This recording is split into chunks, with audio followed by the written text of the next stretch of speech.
Shavua Tov, everyone. A good Tov. Hope everyone had a beautiful Shabbos. Tonight we're going to be learning Daf Kuf Chaf Vav Amud Beis and Kuf Chaf Zayin. The Amud Beis of Kuf Chaf Zayin is a very well-known blog with some beautiful agadatas, Divrei Hashkafa, and also really Divrei Halacha and Divrei Musar. Very practical, very hands-on. And we will, Amir Tashem, finish up toward the bottom of the page, 5-6 lines before the end of the page. We're starting tonight on the bottom of Kuf Chavav Amud Aleph, and on Thursday night we learned about a machlokes in the Tanoim between the Tanakama and Reb Shimon ben Gamliel. And Reb Shimon ben Gamliel was of the opinion that if there was this type of stick or board that was used to lock a door, that as long as it's mesukan, as long as it was muchan before Shabbos, as long as you had prepared and planned for its use on Shabbos, then afal pisha eno kashor, even though it's not tied to anything, even though it's not connected to anything, it's just freestanding. So afal pi, that it's not tied up, so the halacha is that it's still considered to be accessible on Shabbos. So that's our starting off point, which is 3 lines from the bottom on Daf Kuf Chavav Amud Aleph. Let's get started. Amar Rav Yehuda bar Shilas. Rav Yehuda bar Shilas says, Amar Ravasi, Amar Rav Yochanan, in the name of Rav Yochanan. Whenever we see a string of names, it always means that the root was that for the last person in the name, in this case, Rav Yochanan. What did Rav Yochanan teach his Talmidim? Halacha Reb Shimon ben Gamliel. He paskins from this mission that we hold like Reb Shimon ben Gamliel, that this little peg that was used to lock doors would be considered to be permissible to use, to be metaltal on Shabbos, even if it was not kosher, even if it was not tied up, provided that it was muchan. So that's what Rav Yochanan paskins. Ask the Gemara, Miyamar Rav Yochanan, Hachi, did he really hold that way? V'atzanan, the Mishnah writes, as we will see, the Mishnah writes on the next Amud. V'atzanan, the Mishnah writes, Kol kisui hakelim, all of the covers of utensils, sheyesh them, turning to the top of Kuf Chavav Amud Beis, sheyesh them beis achiza, that have a handle on them, nitlin b'Shabbos. So that's a Mishnah that we have on the bottom of the page here, and actually in the middle of the page here. The Amar Rav Yehuda bar Shila, Amar Ravasi, Amar Rav Yochanan. Rav Yochanan has another statement. What did Rav Yochanan say over there? Hu sheyesh Toras Kli aleihen. But it has to have Toras Kli. It has to have the halachic status of being a Kli. And if it doesn't have the halachic status of being a Kli, then no. So this doesn't really work, because if Rav Yochanan's makbid on that, and from this Mishnah, Rav Shimon ben Gamliel is not makbid, Rav Shimon ben Gamliel doesn't see it needs to have the status of a kli. He just says it has to be muchan. So then Rav Yochanan has contradicted himself. On the one hand, Rav Yochanan said that he holds like the opinion of Rav Shimon ben Gamliel, and at the same time, based on the next Mishnah, Rav Yochanan says that it needs to have the status of a kli. V'chi tema, third line, v'chi tema, and if you want to say hachanami, here too in the case of Rav Shimon ben Gamliel, dika Toras kli alav, that the case that we're dealing with this rod, with this stick that we use as a lock for a door, Rav Shimon ben Gamliel Toras kli alav. Rav Shimon ben Gamliel doesn't require a kli. Rav Shimon ben Gamliel doesn't require a kli status to make something not muksa. After all, the Hatanya, the Brisa writes, and this is our third time in the Maseches seeing this, maybe fourth. Charios shel dekel, you have pieces of pre-cut firewood. She gardan, they were chopped l'shem eitzim, v'nim lachalem l'shiva, and now you decide that you want to sit on them. The Tanakama there writes elsewhere, tzarach l'kasher, you have to tie them all up. Rav Shimon ben Gamliel omer ein tzarach l'kasher. So there we see that it's not a kli. It's just random pieces of wood. It's not functional. We have a halach in the world of Tumah B'tar. The pshute kli eights are not a kli. These are pshute kli eights. Are just cut pieces of wood. So therefore, we see that Rav Shimon ben Gamliel does not require that there needs to be a status of a kli. So how can Rav Yochanan on the one hand paskin like Rav Shimon ben Gamliel, who does not require something to be a kli, and at the same time elsewhere hold that he himself does require things to be a kli? Answers the Gemara, Rav Yochanan svir lekavase bechada upaligale bechada. Rav Yochanan does agree with Rav Shimon ben Gamliel in one regard, but he disagrees with him in the Gemara in another regard. And here we don't know really which one's which, and thank God for Rashi, because otherwise it would have been difficult to know in which way he held like Rav Shimon ben Gamliel, and which way he didn't. Let's take a look at Rashi, just to the left of us, a little bit down, Dibur Hamaschil. Where does Rav Yochanan agree with Rav Shimon ben Gamliel? He agrees to the etzem din that as long as it's muchan before Shabbos, I intend on using this peg before Shabbos, and it's eno kosher, so even though it's not kosher, there he agrees. However, next Rashi, upalagale bechada de boy Toras kli. So this is how Rav Yochanan makes everything shtim in the Gemara. He does paskin like Rav Shimon ben Gamliel in that Mishnah with the peg to say that you're right, as long as it's muchan, and even if it's not kosher. But Rav Yochanan adds a knetch that Rav Shimon ben Gamliel doesn't have, and that is that it has to have the status of a kli. Only then would it be mutter. And that brings us to the end of this little mini sugya of this clash of shitas in Rav Yochanan and how we then explained it. We're about 10 lines down. Says the Gemara, Darash Rav Yitzchak Nafcha. Rav Yitzchak Nafcha made a drasha, a pischa de Reish Galusa, at the home of the exilarch. And what did he say over there? He said, halacha ke Rabbi Eliezer. He says that the halacha is like the opinion of Rabbi Eliezer. What opinion of Rabbi Eliezer are we talking about? So that's not clear from here, but if we were to flip back one page to the top of Kuf Chaf Hey Amud Beis, we would see at the second line of that page, we're in the midst of a Mishnah over there, and it says, Kaka Chalon, that if you have a shutter on a window, Rabbi Eliezer Omer, is Manchu, Kasher, V'taloi, Pokakinbo. So he says, now we can go back to our Gemara. So what Rav Yitzchak Nafcha was saying is that we hold like Rabbi Eliezer in that when we say that a shutter can be used, it has those types of, Rashi here quotes the same exact thing, that it needs to be tied up and it needs to still be hanging. That's when we are allowed to use a shutter. So I asked the Gemara, against this opinion of Rav Yitzchak Nafcha, the halacha is like Rabbi Eliezer, Masiv Rav Amram. Rav Amram says, wait a minute, we have a Mishnah. And the Mishnah writes, is this a Mishnah? Yeah, we have a Mishnah that we're going to learn on the very last blot, only 30 blot away. We're 30 blot from the end of the Maseches. On the very last blot, we're going to learn this Mari Makom. And what does it say there? Masiv Rav Amram. Masiv always means asking a question from another Tanaic source. And the Tanaic source that we're learning here says as follows: that you're allowed to be pokakin, you're allowed to use the shutter, you're allowed to measure, you're also allowed to tie, whatever the circumstances are. We'll learn on Daf Kuf and Zayin. But here what we see is that you're pokakin and kosherin, which means that it wasn't tied before, which means that we don't hold like Rabbi Eliezer, because Rabbi Eliezer was of the opinion that the only way that we could use the shutters on Shabbos is if it's already kosher. Here we see clearly that it's not kosher. So that means that this Stam Mishnah holds not like Rabbi Eliezer, and in general we assume halacha kistam Mishnah. So says the Gemara, Amar le Abaye, wait a minute, I don't understand. My daitech, what is it that you're actually asking here, Rav Amram? Mishum dektani stama? Is it because it's a Stam Mishnah? But if you're saying that it's a Stam Mishnah and it's not like Rabbi Eliezer, well, I've got another Stam Mishnah for you that is like Rabbi Eliezer. What's the Stam Mishnah that is like Rabbi Eliezer? Nagar Hanigrara Mishnah that we learn. Nami Stamahi. So we have two Mishnayos that are Stam. We know that halacha is Kistam Mishnah, but here these two Stam Mishnahs are soser one another. So Rav Amram asked a question from the first Mishnah of Umidi Vrehem that we saw that we don't have the same guidelines as Rabbi Eliezer in the Mishnah on the top of Kuf Chaf Hey Amud Beis, where he said that in order to use the shutters, it has to be tied and hanging. That this first source of Umidirem Lamadnu Shepokikin doesn't require that. And yet we have another Stam Mishnah of Nagar Hanigrar, which indicates like Rabbi Eliezer that we do require those things. So how do you decide which Stam Mishnah to follow? So answers the Gemara with a very, very important ha'ara. Answers the Gemara, the Vav and Ve'afidu should be taken out because it's not part of the same sense. It's actually a response from Rav Amram. And he says, no, Afidu Hachi, even though it's true that there are other Mishnayos that are Stam Mishnah here, Maaseh Rav. The Psak in the Mishnah that we quoted of Umidivrem Lamadnu, that was a case that was a real, that was a case, it was a real live case. It was a Maaseh Rav. And because it was a Maaseh Rav, it's different than when you're learning on your own and you're not paskening a shaila.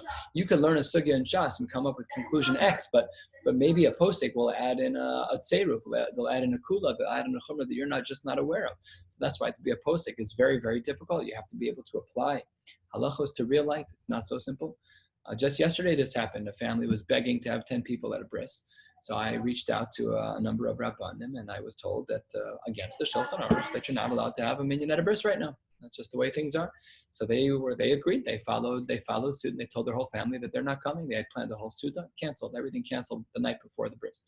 Okay, so then you need to be a big Rav, a big posek, and have big shoulders to answer difficult questions. But the chap here is that it's a Maaseh Rav, is that this is a real story.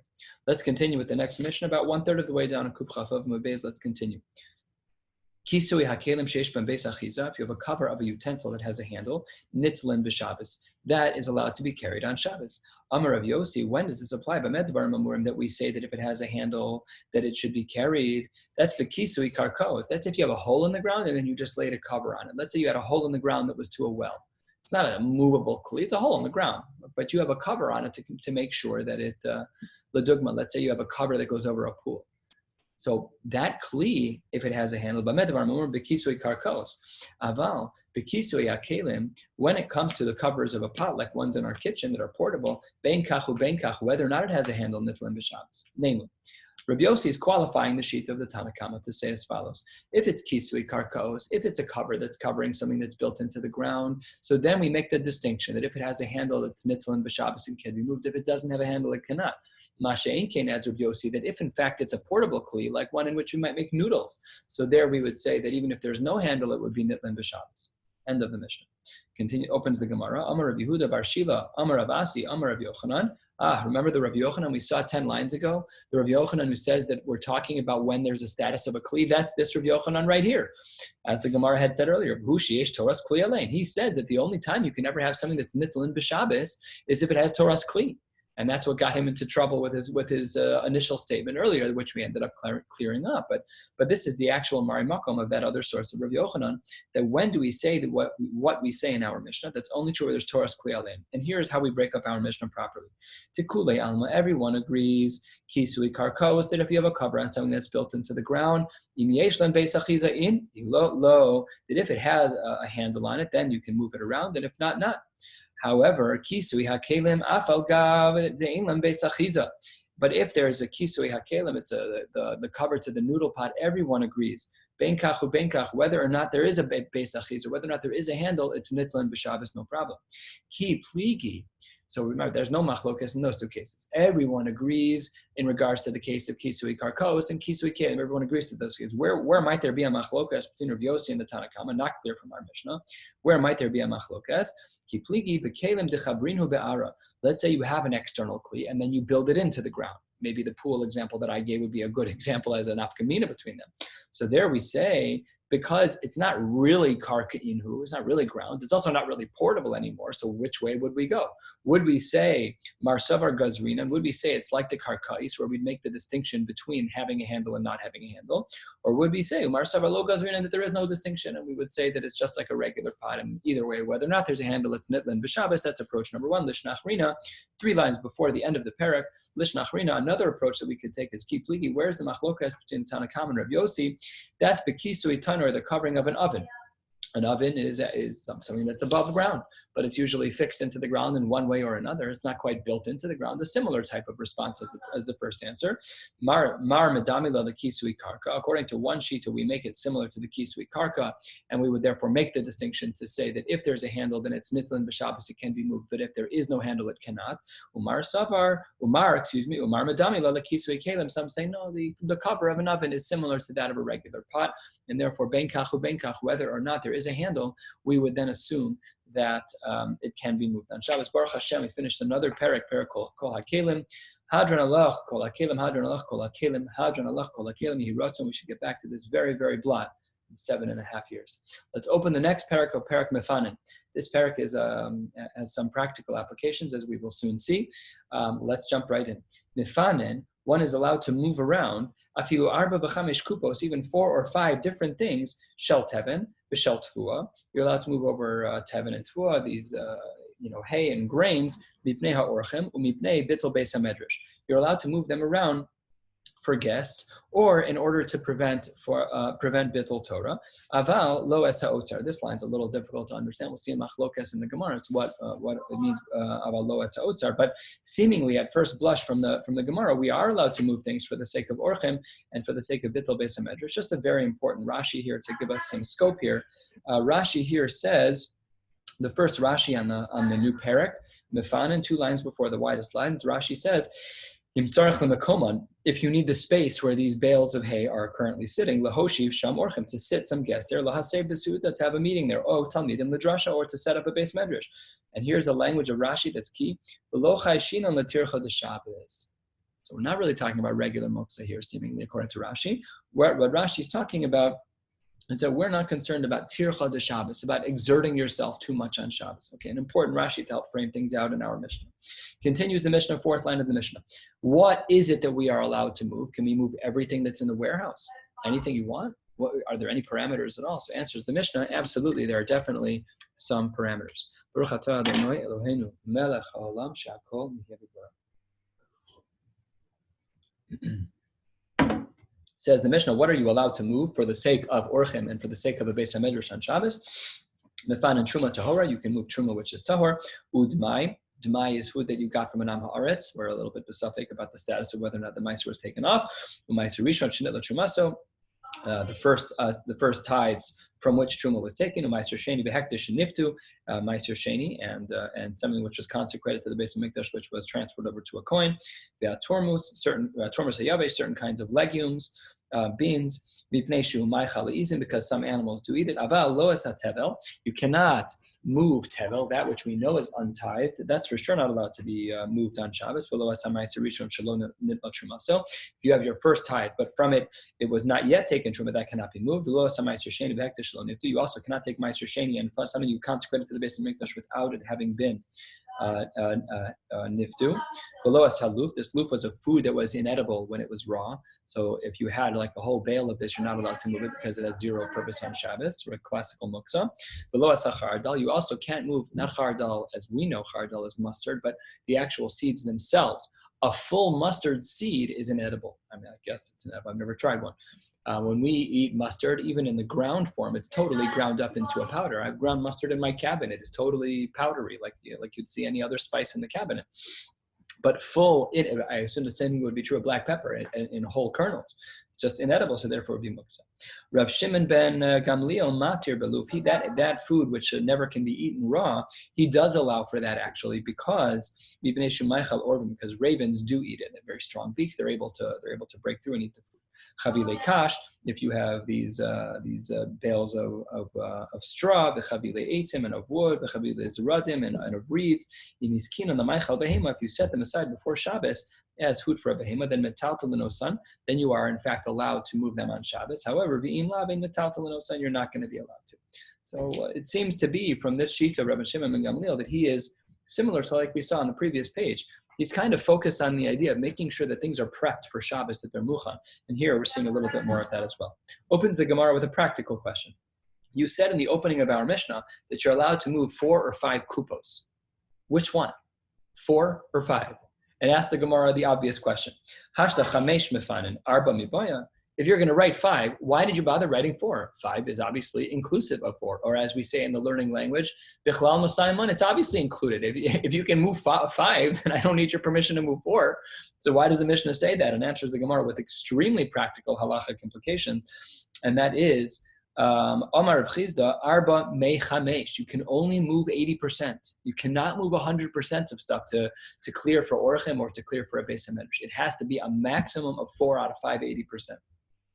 Is it 80%, or is it mamish only 4 out of whatever you have? Interesting questions to dig into here. We'll see the Shulchan Aruch hopefully shortly. The chamesh me otzar gadol, but you can only move 5 from an otzar gadol, from your warehouse, and that is going to be a limitation here. So it says the Gemara, umay avaloas ha'otzar. When the Mishnah says avaloas ha'otzar, if you look back up at the third line of the Mishnah, it just seems a little difficult to understand. What do you mean you cannot? You can't take anything from an otzar? Isn't all of this already in an otzar? So definitely not something that's so simple. So let's see what it is that this means. Answer number 1: Shelo yaschil umayav lo asa otzar. 2 lines from the bottom. Shelo yaschil ba'otzar. You can't start in the warehouse. You can start somewhere else. You can start in your field. That's fine, where you can take 4 out of 5. But you cannot start in the warehouse. That's considered unacceptable. Money. And whose opinion is this, that you cannot start in the warehouse? Rabbi Yehuda, he de Islay Muksa. This is the opinion of Rabbi Yehuda, who is of the opinion that he does hold a Muksa, unlike the Shita of Rabbi Shimon. And because it's unlike the Shita of Rabbi Shimon, who holds that there is Muksa, we would then presume that Rabbi Shimon would be of the opinion that you're allowed to start with the warehouse, and you don't only have to start outside in the field. So this is the Shita of Rabbi Yehuda, that shelo yaschil ba'otzar, that you cannot start there. Only when you run out of what's in the field can you then go into that which we have in the warehouse. Ushmuel Amar, Shmuel was of the opinion, arba v'chamesh. What does it mean, arba v'chamesh? No, arba v'chamesh is kida amri inshi. It's just the way people talk. Relax. You don't have to. Not everything requires a diuk. 4 or 5, you can go take a handful. It says the Gemara on the top of the page, and if necessary, afilu tuva nami mifan, and you can even take more than that. Umay avalo es ha'otzar, and what did it mean according to his opinion? Lo es ha'otzar. That's already a whole different discussion now, because we don't have a maximum that you're allowed to move. So what does it mean? Shelo yigmor kulo. You should not empty out the entire warehouse. You need to leave over something in the warehouse. Why? Dilma asi la'ashvuye gumos. Because we're concerned that one may come to a point where they would smooth out the ground, and that would be very problematic. Machlokes in the Rishonim as to what that is. Is it choresh? Is it zoreh? Whatever the case may be, something that is a little not simple. But that's the sheet of Shmuel, is that when the Mishnah says about Lo Otzar, according to Shita number 1, it meant that you could not start there. And according to Shita number 2, it means you could definitely start there. What you can't do is empty the whole place out, because we were concerned about being mashve gumos, about smoothing out the ground in there. Aval aschule maschil, but you would be allowed to start there. Umani Rib Shimon he delesle muksa, and that would be the Shita of Rib Shimon, who says that he doesn't hold a muksa in general. It doesn't mean he doesn't hold a muksa at all. It just means as a general rule, he doesn't hold a muksa. There are some exceptions where he does say that there's muksa. However, this is the chakira the Gemara makes between Rabbi Yehuda and Rib Shimon, that Rabbi Yehuda holds that there's really a lot more scenarios of muksa. Rib Shimon holds there are fewer, and this would be a nafkamina between them in regards to whether or not you can start by clearing out the warehouse in order to provide space for people to have guests or for people to learn. 5 lines from the top. Tanu Rabbanan, Ein maschilin be'otzar tchila, sounding already like the sheet of Rabbi Yehuda. We don't start with the otzar. Aval ose bo shvil kedei sheyikanes v'yetze, but you are allowed to go in order to make a pathway to walk through there. So it says the Gemara, ose bo shvil v'amris ein maschilin. You're allowed to move things. You're allowed to make a pathway, but you're not allowed to move things. You just said ein maschilin. If it's ein maschilin, then why are you allowed to move anything? It should be muksa according to the sheet of Rabbi Yehuda, which is the first approach that we saw on the bottom of Kuf Chav Vav Amud Beis. V'ha'amras ein maschilin. So it says the Gemara, Hachi Kamar, here's Pshat. O sebo shvil v'raglav b'knisas v'yitziasa. You're allowed to do it not with your hands, but with your feet in a derech agav, in a backhanded kila'achar yad type of way. And then a very, very important Rashi here for the halachos of muksa. Rashi here says beraglo, all the way on the top, 3rd line from the top of the page. Rashi says, mefane beraglo, you can move things out of your by kicking them, lakanu lakan, derech halichaso, tilo have tilto. Because when you kick something with your feet, it's not even begeder tiltal. Let's say in our parlance, it's not muksa to move. I'm not paskening. I'm just reading the Gemara with Rashi here. I'm not paskening at all. But it seems to be from this Rashi that we don't define tiltal by moving something with your feet. It seems to be that unless it's a soccer ball. So when you're moving something that's muksa with your feet, and it's not supposed to be moved with your feet, according to Rashi, that's not begeder tiltal at all. So in this particular case, within the realm of Rabbi Yehuda, who we don't pasken like, within the realm of Rabbi Yehuda, who says the isbe muksa, it means that you're allowed to go into the warehouse and make a pathway with your feet. Tanu Rabbanan, 8, 9, 10 lines down, Kuf Chav Zayin Amud Aleph. The rabbis taught us in another source in the Tanaim, Tavua Tzibura, when there's a collection of Tavura, of grains. Bisman shehischil bo me'erev Shabbos. Once you start with it on erev Shabbos, mutar li stapek mimenu b'Shabbos. Then you're allowed to benefit from it on Shabbos. V'im lav asur li stapek mimenu b'Shabbos tivi Reb Shimon. Then, and if not, if you didn't prepare for it before Shabbos, then you're not allowed to. Tivi Reb Shimon. We should have a bell going off in our head. Reb Shimon doesn't hold of muksa. What does that mean? That if you prepare, but what does that mean? Reb Shimon doesn't hold of muksa b'chlal. So why here? This doesn't make any sense. The Gemara is gonna just drop a bomb on this momentarily. Rav Acha matir, and the dissenting opinion is Rav Acha.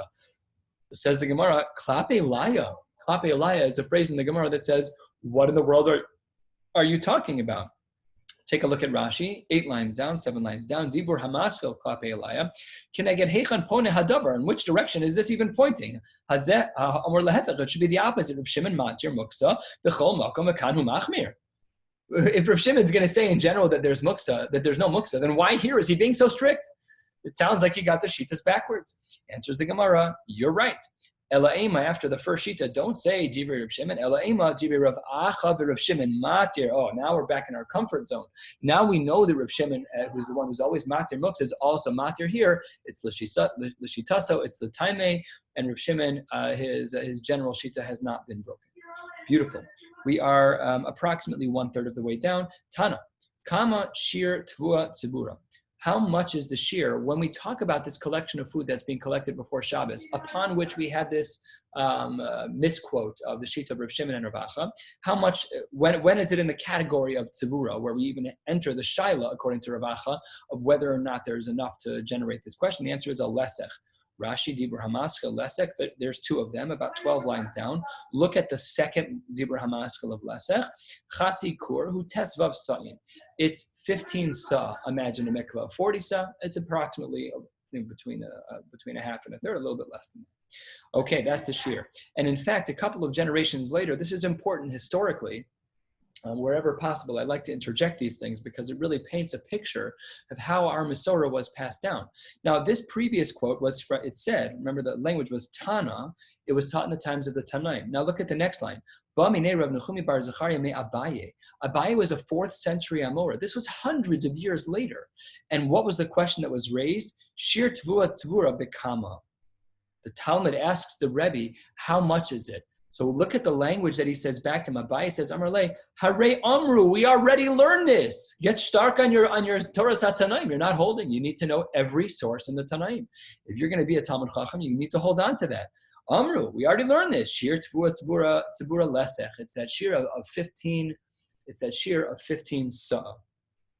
Just important because like we are such a book people. We have books on everything. We have books literally on every topic. They just didn't have a codified system yet. Not a perfect one. It had started with Rabbi Yehuda Hanasi. None of the brises were ever written down. The Toseftas had yet to be sent out in a way where everybody had it in the palms of their hand. It just wasn't like that. Some of the Midrashei Chazal hadn't even been written yet. So there was a lack of clarity here, and the Talmud got some mussar from his Rebbe. Go back to the books. You need to know this. And sometimes, as of course you all know, sometimes the answer is that they've never seen this Mishnah. There was a Mishnah below Shmieli. There was this Mishnah below Shmieli. So sometimes we have that also. But here, this was just a little crack in the Masorah here that there wasn't a lot of clarity for this Talmud, but Abaye put him in his place by saying, Hare Amr, we already learned this. Next, Ibayaluhu, Hani Arba v'chamesh kupos, these 4 or 5 bales that you're moving, Deka Amr, that we learned in our Mishnah, the Arba v'chamesh kupos in Tfeilo. When we say it's 4 or 5, but no more, Alma, does that mean to imply, Lemeute behilucha adif, that it's better to walk less once you're already doing this action? If you can take 9 steps instead of 10, would that be better? Oh, Dilma, no. Lemeute masui adiv, carrying less is better. Love this chakira in the Gemara. What is it that we're saying? When you have the heter to do something, to move something, to carry for tircha, is it better to walk less or carry less? What are we looking at in regards to tircha on Shabbos? Says the Gemara Tashma, let's take a look. The Tani Chada, we have in one brisa, Mifana nafilu arba v'chamesh kupos, shel kadei shemen v'shel kadei yain. Carry 4 or 5 containers of kadem, of pitchers of oil and pitchers of wine. The Tanya Idach, we have in another brisa, strongly contradictory, be'eser uvechamesh esrei. We have that you can carry 10 and you can carry 15. Now maybe maybe we should say that these 2 different sources in the time are arguing as follows. One says that walking less is better. One says carrying less is better. Says Gemara, no, lo. To Kule Alma, everyone agrees miut behalacha adif. Everyone agrees that really, and this is quoted in the Rambam Ladina, it's not quoted in the Shulchan Aruch, take that back. We will see this shortly, even in the Shulchan Aruch. I have the quote here. I'll share it with you in a moment. Everyone agrees that walking less is better. You mean to say that when the Brisa says 10 or 15, that it meant you go back and carry 10 or 15 different things? Kupos, these large boxes? No, that's not right. It says these smaller pitchers, the lokashia, and there's no contradiction between the brises at all. Take a look at this. It says velokasha ha de mishtakle chad chad v'kupa. When we say that you're carrying 4 or 5 one at a time, that's talking about our Mishnah. The ha de mishtakle tre tre. And when it says that you're allowed to carry 10, that doesn't mean 10 separate times. That means 5 sets of carrying 2, 1 in each arm. That's how we get to a total of 5 carrying, so that we're focused on the hilucha, on limiting the walking. Only 5 sets of carrying. And when it says 15, it means that you're carrying 3 things at a time. 15 divided by 3 is 5. You're still, in all 3 cases, says the Gemara in its answer. One brisa says you're carrying 4 or 5. One brisa says you're carrying 10 or 15. All of them equal the same number of carryings, because the 10 and the 15 in the second brisa are units of 5. they're divisible by 5, and therefore, in all 3 cases, it's focused on miuti lucha. It's focused on limiting the amount of walking that a person does, and in all cases, you've only carried 5.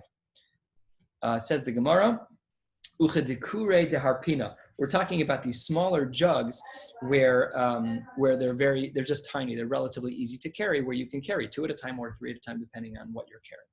Let's continue a little bit more than halfway down, and in a couple of moments when we get to the 2 dots, about 10 lines from the bottom, we'll just go into the Shulchan Aruch briefly to read how all of this is summarized lidina, how all of this is summarized halacha l'maisa. Let's continue. Says the Gemara, Hani arba b'chamish amar. These 4 or 5 units that one is allowed to carry based on our Mishnah at the beginning of Perek Mefana. Afal gav de islay orchen tuva. If you have a lot of guests, oh dilma hakol fiha orchen. Is it 4 or 5? Is that a maximum, or no? Is it relative and commensurate with whoever's in your house? I have 4 or 5 people. I can make space for 4 or 5 things by moving 4 or 5 bales. Or I have 20 people, but you're maxing me out at 4 or 5. A limitation in Chazal. So says the Gemara. And continues the question, even if you want to say the more lenient opinion that I could make space for all 50 of my guests, that's fine. But then do we say, Chad Gavra Mafne L'chulu? Does one person do all the work? I'm the balabas. You come to my house, all of you, 10 of you, there's 10 of you here. So I get to move 4 or 5 bales because of the 10, or can I move 10 because of you? But if it is 10, that is 10, do I do everything? O dilma gavra mafne lenafshe, or every person has to move their own things because of tircha. Meaning, is there a maximum on tircha for any one yachid that I can't do more than arba o chamisha? Answers the Gemara, Tashma. Da'amar Rabba Amar Reb Chia. We have a story. Pamachas halach Rabbi l'makom echad. Rabbi Yehuda Nasi. Rabbi HaKadosh, Rabbeinu HaKadosh, he went to a particular place. He wanted to set up a place to learn Torah. The space that he initially had chosen was very dachok, it was very tight. So what did he do? He went out to the field, but there were bales of hay everywhere. And he found all of these bales of hay everywhere. He moved everything. What does that sound like? One person does the work for everyone. Let's continue. Skip the parentheses. The Rav Yosef, last of the short lines. Kuf Chav Zayin Amud Aleph. Rav Yosef, Rav Hoshia, Pamachas Halach Rabbi Chia L'makom Echad. Rabbi Chia went to a particular place for Ramakom Dachok LeTalmidim. He wanted to give shir too, but he saw there was a very tight space for all the Talmidim, not enough space. What did he do? Did exactly what his Rabbi did. So he went outside. Yatzel Asad. He went outside. Umatz Asad Malei Omrim. He went outside and found all the bales of hay outside. V'ime Rav Chia Kol Asad Kulan. He moved them all himself. Shma Mina. What do we see from here? Hakol lefi ha'orchen. Everything follows the number of guests, namely 4 and 5 is not a maximum. We can always scale relative to the number of guests that we have. Tircha doesn't have a maximum when it comes to orchen. Says the Gemara, is that true? Let's see. Tashma the Imer Rebbe. That's how the Gemara answers. Sorry, hold on 1 second. I skipped a line. Shma mina hakol lefi ha'orchen. Asks the Gemara, second of the widest lines, va'adainti bailach. Okay, fine, it's relative, but you didn't. It's relative to the number of guests, but you didn't answer the next question of whether one person is allowed to do it or if each individual has to do their own, because Chazal said a maximum. And so it says the Gemara, which is it? Is it one person moving for everyone, or when all the guests come and the Balabai says to say, I would love to do all the work myself. Nebuch halacha limits me. I need each of you to move your own bale of hay at this point because I've already moved 4 or 5 for the first 4 or 5 guests. Which one is it? Halacha l'maisa. It says the Gemara, Tashma v'imei Rebbe. Look back at what we just saw in the Tanaim. It says Rebbe was me'amir. Rebbe was the one who moved everything. Asks the Gemara, shockingly, Rebbe was Rabbi Yehuda Nasi. Rebbe b'denafshe imer. You think that he went out? He was the Nasi. No one would have ever let him do that. He was like Kaviyachal, the Rebbe who has people around. They don't let him do anything. Nothing. He doesn't get to pick out his own food. He doesn't get to pull out his own chair. You think Rabbi Yehuda Nasi was moving bales of hay by himself? And not just was he moving 4 or 5, but relative to the number of Talmidim? No way. It's not possible. Ela tziva v'imer. He must have commanded other people to do it. Answers the Gemara, Ula olam kol chad v'chad, mafni l'nafshe. So basically, halacha l'maisa, here is how we paskin. We're going to go into the Shulchan Aruch momentarily. Right now, actually, that the halacha is that when one has a lot of guests over, or they want to open a base medrash, the din is that you are allowed to be mafne arba v'chamisha on your own, and you're even allowed to scale up that number relative to how many consumers you have, but you can't do more than 4 and 5. That can only be done by each individual after that point. Let's take a look at the Shulchan Aruch itself so that we can have a little bit of some scope of halacha l'maisa. Shulchan Aruch Shin Lamed Gimel Sif Beis Otzar Shel Tavua O Shel Kadeh Yayin. This should all look familiar. Whenever you see interjections into the language of the Gemara, it means that Rishonim got involved. Otzar Shel Tavua O Shel Kadeh Yayin. You have grains or you have wine. Even though you yourself are allowed to collect from it, no problem. But you can only go to clean the space out l'dvar mitzvah. What was our dvar mitzvah? Kigon shepinuhu lahachnosas orchem olikboa v'beis hamedrash. Beautiful, just like our seif and just like our Gemara. These were our two examples in our Mishnah: lahachnosas orchem and to be kovei beis medrash. Let's look at the Shulchan Aruch continuing on the next page. The Ketzad Mefanei, how does he do it? So we just learned this. Im haya ha'otzar gadol mefanehim mimenu chamesh kupos b'chol kupa gimel soim. Gimel soim, this little parentheses is based on the Rishonim, Hagos Mordechai. Continuing. Lo haya bo ela chamesh kupos. If you only have 5, how many can you move? Mefana mehem arba kupos, like we saw in the Gemara. Only 4 out of 5, 80%. Aval kula lo yafana. You can't empty out the whole space. Why? Shema yavo la'ashvos gumos. Okay, very good. Let's just take a very quick look here. And this Ramah is very, very important. Halacha l'maisa. If we ever were to, let's say you wanted to go into your garage and there was a lot of junk there, and you had people coming over for a meal. Here's what the Ramah adds. Any Isser Derabanan upon which there was a leniency l'tzorach mitzvah, we include in that tzorach orchim as well. We'll see in the Gemara how valuable achnasas orchim is. Below mikri orchim, this is a very important din. How do we define an orech? Just someone who comes for lunch. Below mikri orchim, who's considered a guest? Ela shenis archu etzlo beveso. Someone who sleeps in your house. Aval. Just inviting someone for a meal alone is insufficient. That's not considered an orech in this regard. Be'eno seudas mitzvah rak seudas reshus. When is it a seudas mitzvah of achnasas orchim? That's when they sleep at your house. That's when they get the whole experience. Just a meal, it's beautiful to do achnasas orchim and have them, but to then say that it's a seudas mitzvah, that you're not allowed to do. Next seif in Shulchan Aruch, and then we'll stop with this. When you do move the 4 or 5, lo yechalkein bekupos ketanos. Don't break them up like we saw that there are some smaller jugs. Don't do that. Why? So it doesn't look nice. We always follow the mute of hiluch. We try to minimize the walking and not the minimize of the number of carrying. This Gemara be'etzem was quoted in its summary, distilled form in the Shulchan Aruch. Let's continue now with a number of beautiful agadatas that will bring us to the bottom of the next page. The Mishnah here, the Gemara here opens, Mipnei ha'orchen. We are right now 4 lines into the widest lines, 10 lines from the bottom. Kuf Chav Zayin Amud Aleph. Let's go. Amar Rav Yochanan. This is a Rav Yochanan day today.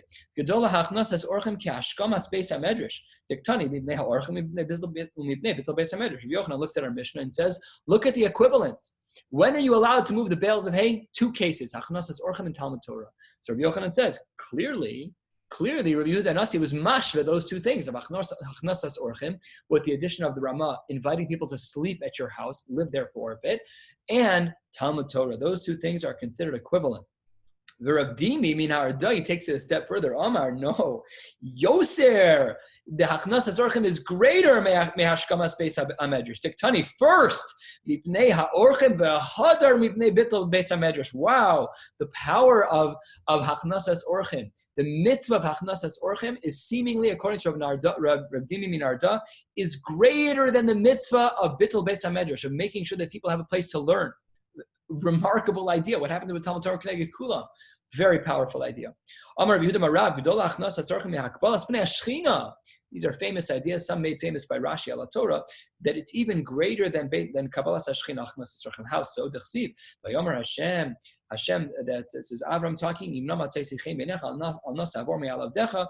Amar Belazar, bo urei, come see Shalok midas HaKadosh Baruch Hu midas basar v'dam. That Hashem is very different than a flesh and blood king. How so? No small person could go to the greatest physical flesh and blood king and say, hey, do you mind, just give me a few minutes. But no one could ever do such a thing. No one can never get away with that. Ilu be'akadosh baruch hu, 5 lines from the bottom. Yomer Hashem imna matzasi v'gomer. Amar v'Yehuda bar Shila. Period. End of sugya there. We're going to continue with some other, but this basically comes to highlight for us achnasas orchim, either according to Rabbi Yochanan that it's at the very least equivalent to Talmud Torah, or according to Rabbi Dimi min Harda that it's even greater than Talmud Torah. Something to be sensitive to when a person needs to become your oreach. It's more powerful than Talmud Torah. You skip daf yomi, you skip your morning seder. Doesn't mean you're mevatel the whole day, but there's a kadimus in halacha. There's a kadimus in hashkafa and in halacha, social, emotional. You got to take a look at what's going on. The power of hachnasas orchim is even greater, seemingly, it's even greater than that of Talmud Torah under certain circumstances. So you're saying skipping first seder or learn daf yomi. You have to ask a shaila. I'm not paskening. I'm just saying if you look at the Mishnah and according to Rav Dimi, yes, that would be the pashtus of the Gemara. We don't pass necessarily that way. I'm just not a posek. You have to ask a local Orthodox rabbi, but it's a real shaila because at the very least they're equal. So then maybe you get to choose. But according to Rabbi Dimi min Harda, there's a precedence where achnasas orchim is more powerful than B'tzal Talmud Torah. Okay, I'm saying let's say you're in Kola, that's your job. You got to go. Yeah, that's a din in Choshen Mishpat. You're not allowed to steal someone's money. People are paying you to learn. That's a different shaila. But if it's your own night seder, then that's where the shaila really kicks in. If you're asek, if you're a batlan, as the Gemara refers to, we call people batlanim today nowadays to be insulting, but a batlan back in the day was someone who didn't work and learned all day. That was a positive term. But if you're being paid to learn, you can't ditch work for achnasas orchim. You're being paid. You can't be mevatel any time at work. That's geneva. And if your employer's a yid, it's an isra deraisa of geneva. You can't do that. Okay, what if that's for learning code? But how about let's say yeshiva buff? Yeah, right, exactly. So that's where this shaila gets engaged, or people like us who are learning voluntarily. So that's where the shaila comes in. But I'm not a posek. Ask your local Orthodox rabbi. Let's continue. It's already been 42 minutes. I want to get to the bottom of the Yamad in reasonable time. Amar Yehuda, Bar Shila, Amar Abasi, Amar Rav Yochanan, Nachadin from Rav Yochanan. Shisha dvarim adam ochel perusim b'lam hazeh v'hakeren kemes l'olam haba. There are 6 things, says Rav Yochanan, where you get the payros even in this world. Schar mitzvah b'hai al maleka. We know that in general reward is not here. There are some exceptions to the rule. These are 6 things where we have the payros, the fruits in this world, and the keren kayemes, the most remarkable reward, is in the next world. What are they? Ve'iluhein, 4 lines from the bottom. Achnasas orchim, number 1. Bikur cholim, number 2. Iyun tefila, number 3. Hashkamas beis hamedrash, number 4. Hamagadol banav l'talmud Torah, number 5. Ve'hadan es chaveru l'kav zechus. Beautiful. Let's just go through them for translations. Achnasas orchim, welcoming guests, as we've defined already in the Ramah, based on the Rishonim, it's having them sleep at your house. Bikur cholim, visiting the sick. Iyun tefillah, discussion in the Rishonim. What does iyun tefillah mean? Does it mean kavana? Does it mean setting a seder and learning what davening actually means? Hashkamas beis hamedrash is showing up early to the beis medrash. The hamagad al banam l'talmud Torah, moving your children toward Talmud Torah. Maybe it means putting them in day school. Maybe it means whatever, learning with them, whatever it is, motivating them in any way you can to get them to learn Torah. And lastly, when we judge people favorably. This is Ladina. Judging people favorably is a din in the Rambam. It's spoken about explicitly. We don't judge people unfavorably unless they're a Russia. And if you think someone's a Russia, then you have to have good reason to assume they're a Russia. You can't just make your own declaration that they're a Russia and then say all of a sudden we're danas chaver l'kav chova. In general, the average yid, stama yid, is going to be considered to be righteous enough that you can judge them favorably. Says the Gemara, Eini, these are the 6? Really? Don't we have Birchos HaTorah in the morning? What do we say? We have a Mishnah. A different list.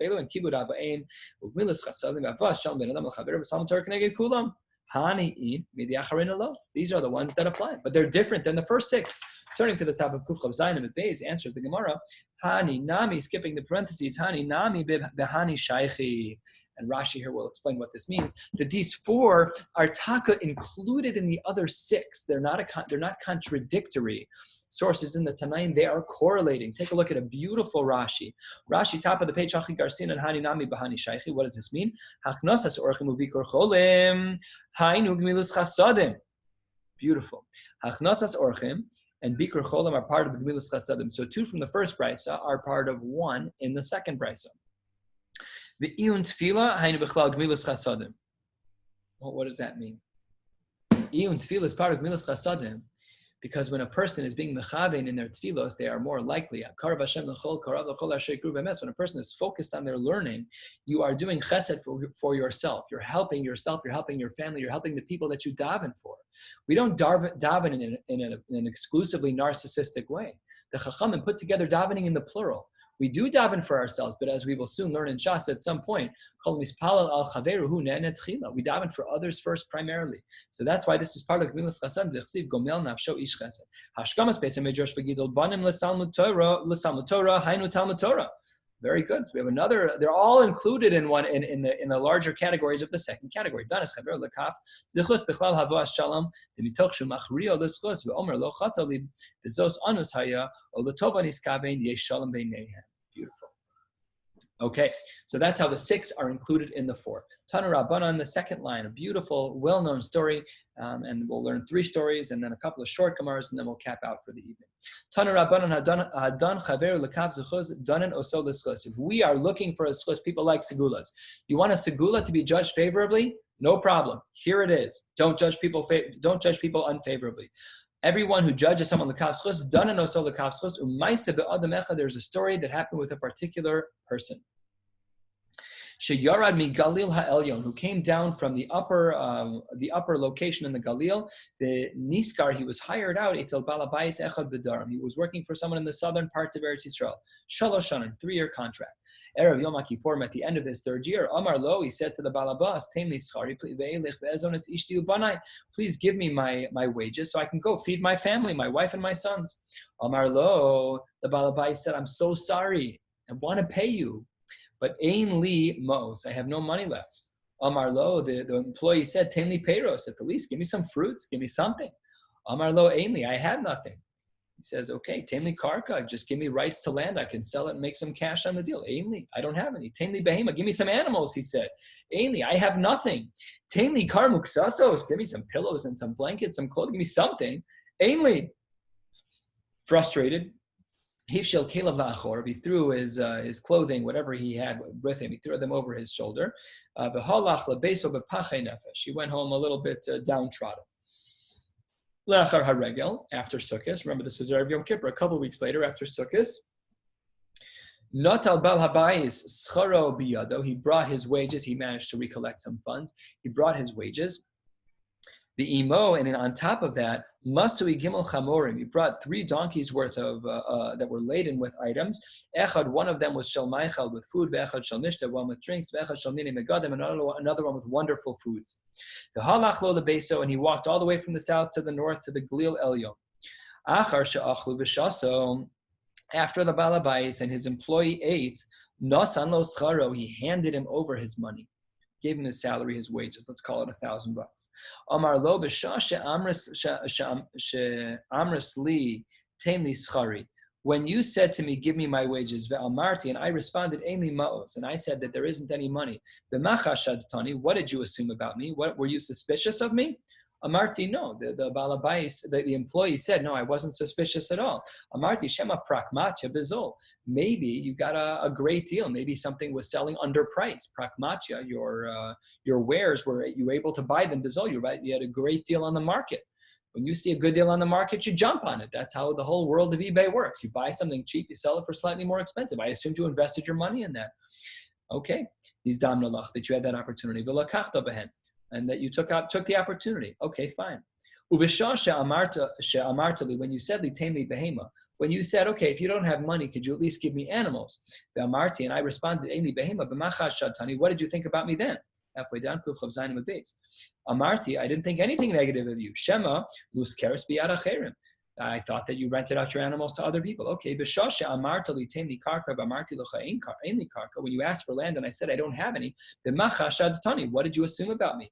Amarti, the employee said nothing negative. Shema muchrachas biyad acherim. I assumed that you made a deal with someone. Rashi here explains what's going on here, where I give you my field to use and you get to bring home a percentage of the proceeds. Not exactly a rental, more like a bartering agreement.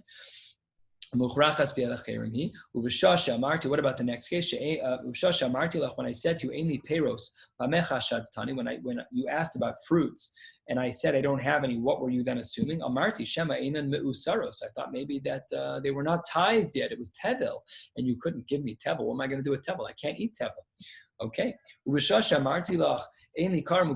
I said I had no pillows and blankets, what were you assuming? What were you suspicious of? Amarti, nothing.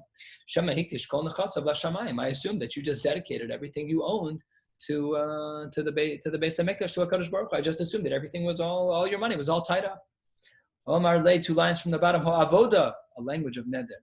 Ha'avoda, you are absolutely spot on. Kach haya. And in regards to the very last part, that everything it was makdish nechasav l'shamayim, hadarti kol nechasai b'shvil horkenis, b'ni, I gave away all my money because my son Horkenis was shelo osak b'torah. He wasn't steiging, so I gave the inheritance elsewhere. He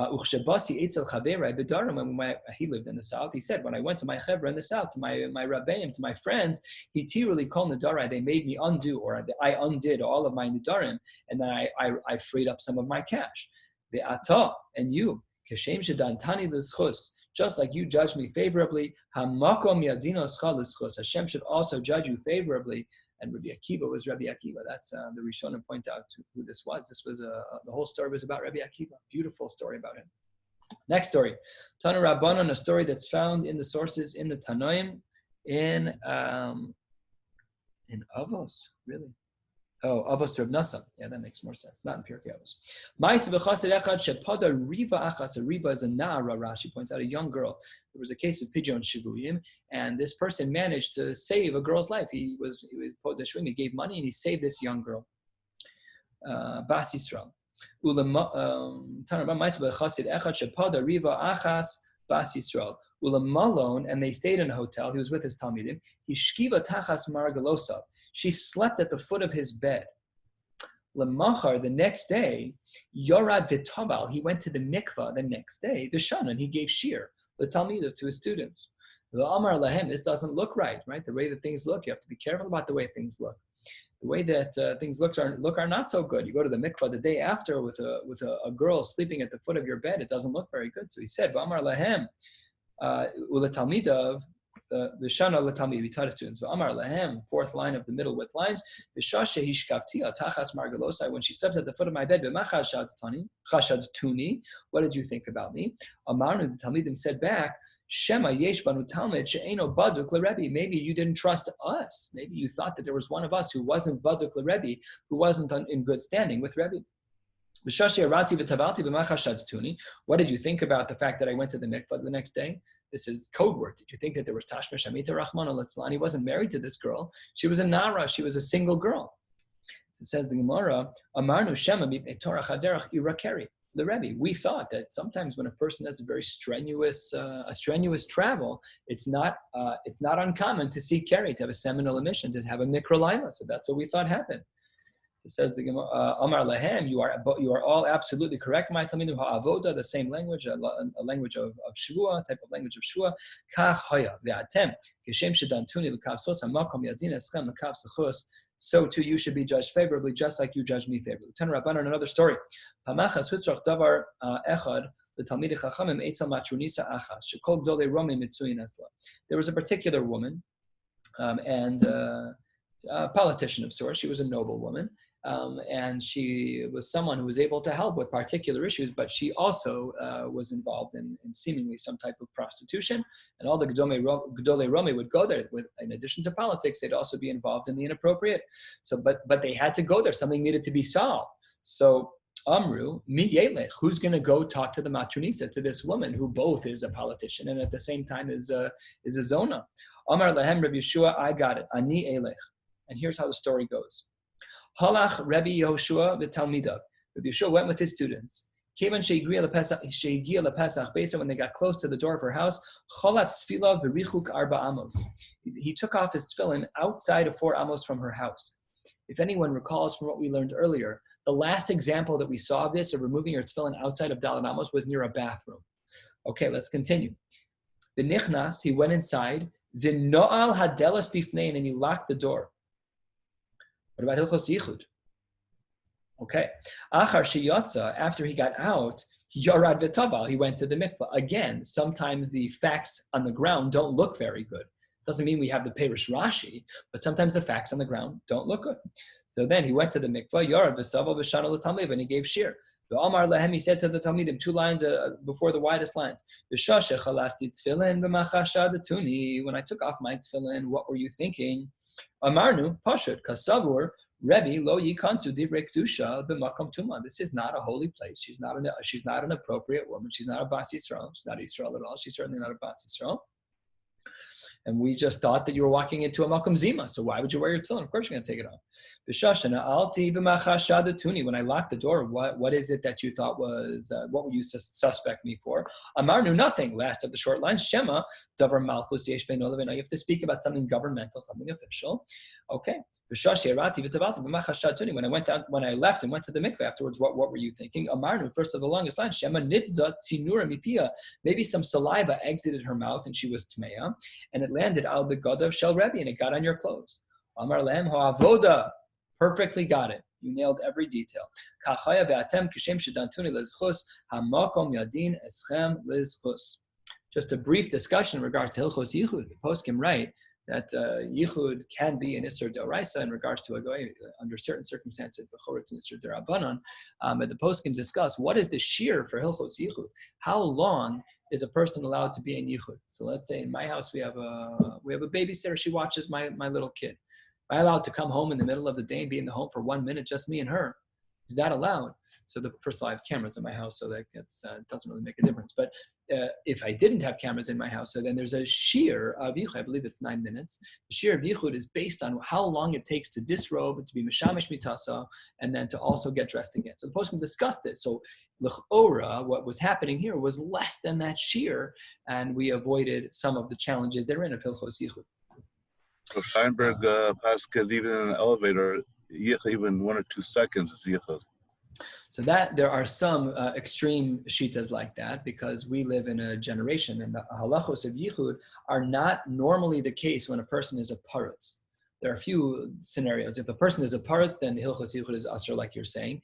And there's another din, which is called libo gaspa, that when a person is infatuated with someone, let's say that a person's infatuated with a colleague at work. So Ladina, you're never allowed to be alone with them. That's totally not okay. You're not allowed to be alone with them at all.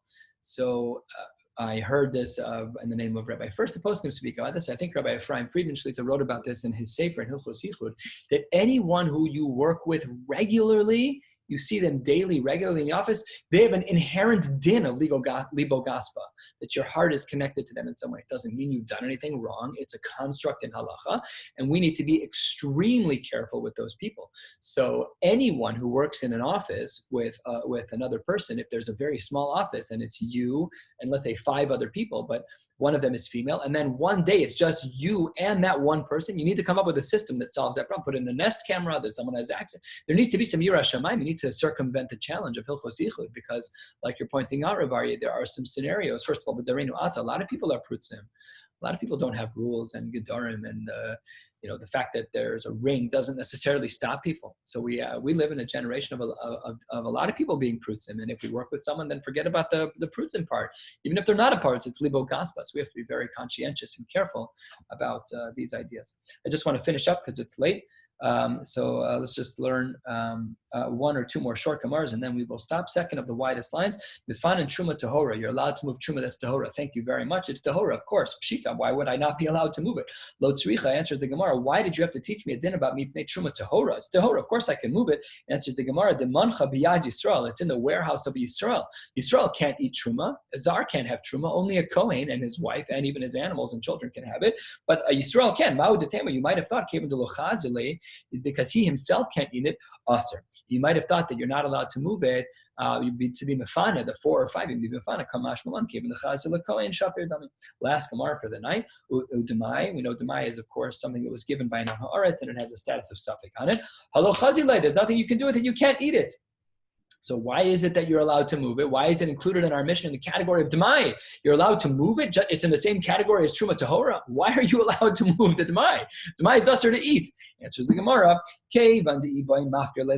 because in theory you could free yourself of all of your properties. You could be mafkir, everything you own, bahava ani, and you'd be poor. And buy an ani d'mai is mutter, Hashtanami chazile. It's like it's a theoretical. Migu, since you could have done X, even though you're not going to, but since you could have, therefore it's shaykh to. So demai is therefore included in the list of that which can be mefane. What's the Mari Makomos for this? The Tanan, the Mishnah writes, Ma'achilin esoanim demai v'esachsanya demai.